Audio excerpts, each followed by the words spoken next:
Hi, I'm Bona and welcome back to Bona's Kitchen. Before we start, I would like to thank all the viewers and subscribers for all the support. We now have 100 plus subscribers. Next target is 250! So keep liking and sharing the videos as it helps the channel a lot.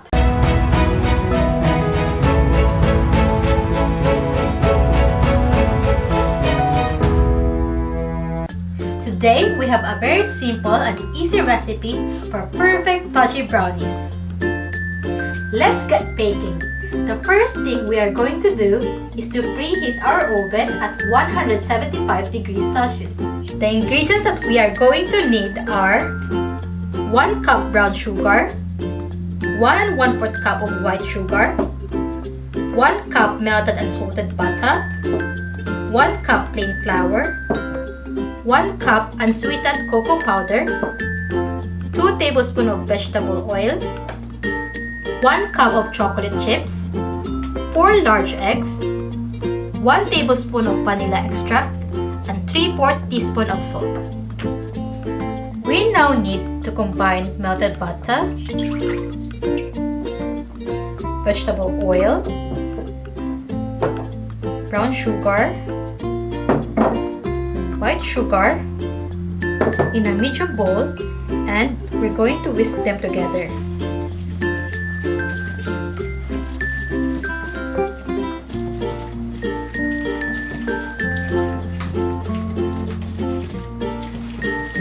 We're going to add vanilla and the eggs.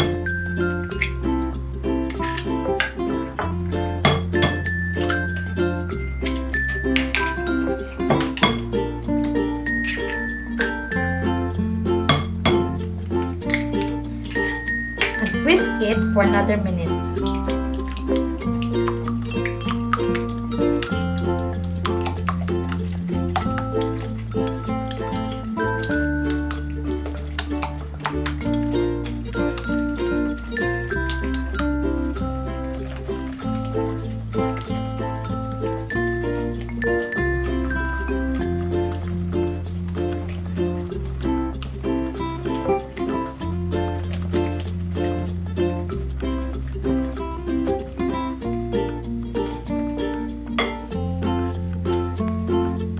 Now we are going to sift our flour,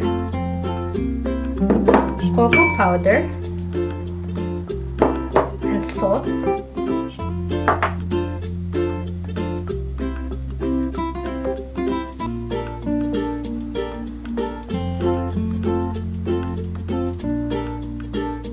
And we're going to hold it together with the wet ingredients until they are just combined. This part is very important as we don't want to overbeat our mixture at this stage as it will affect our brownies texture.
Now we are going to fold the half cup of the chocolate chips, leaving the other half for the toppings later.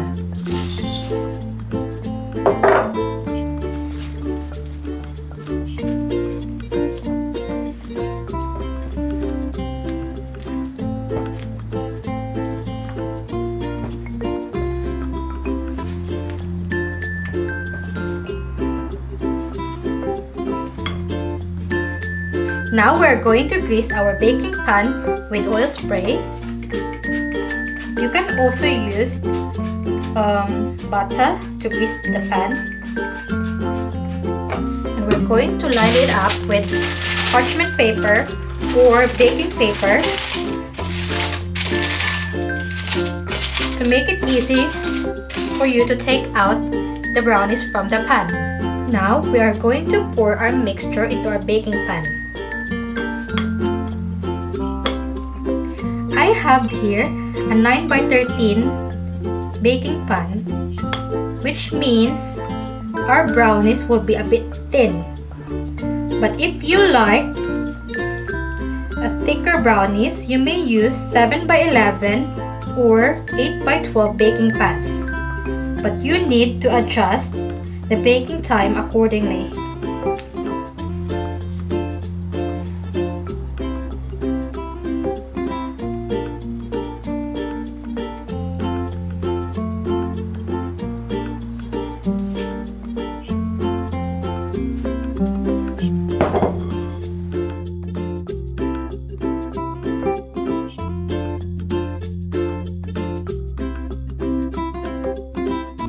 Now we are going to smooth the top evenly.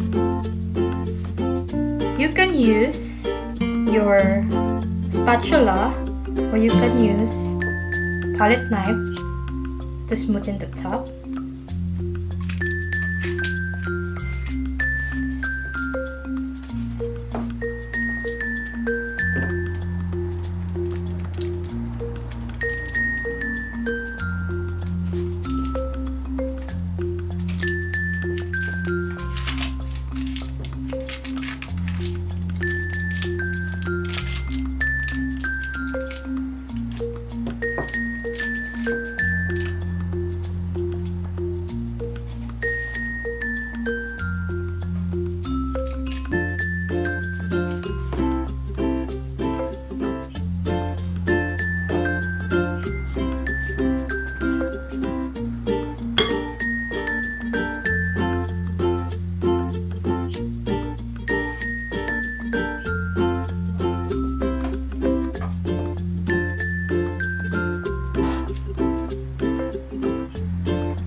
Now we are going to sprinkle the remaining half of our chocolate chips.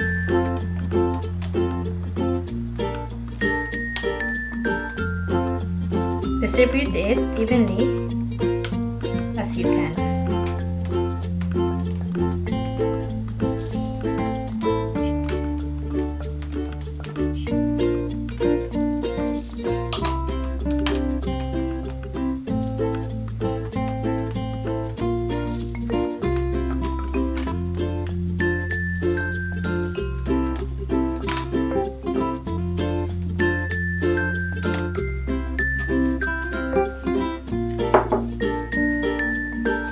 Now, we will bake this for 18 to 20 minutes for just underdone brownies or until the center of the brownies no longer jiggles and just set to touch. This will give us a fudgy texture. If you prefer, you can also bake this for 25 to 30 minutes for a well set and firm brownies. So after baking the brownies, I've set this aside for about 15 to 20 minutes to allow the brownies to continue to bake in the hot pan out of the oven. Now, I'm gonna remove this from the pan to allow to cool to room temperature before slicing it. So here's our finished product! These amazing brownies usually last for 3 days at room temperature, 5 days in the fridge, and 3 months in the freezer. I can know for sure, as they don't usually last for 2 days. Thank you for watching, and don't forget to hit the like, subscribe, and hit the bell for the notifications. See you in the next video!